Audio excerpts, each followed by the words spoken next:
Assalamualaikum warahmatullahi wabarakatuh. May I introduce myself? Hello, my name is Hanif Fakhrizilail Prabowo. I would like to present how to operate HDMI cable.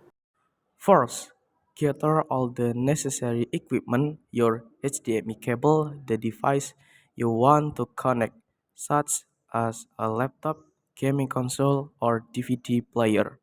Next, ensure both devices are turned off.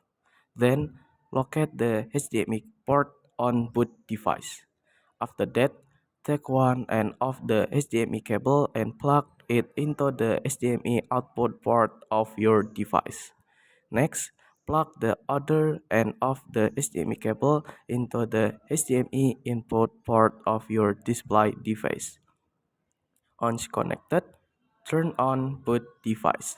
And finally, use the display device remote or buttons to select the correct HDMI input source. Is enough my presentation. Thanks for your attention. Wassalamualaikum warahmatullahi wabarakatuh.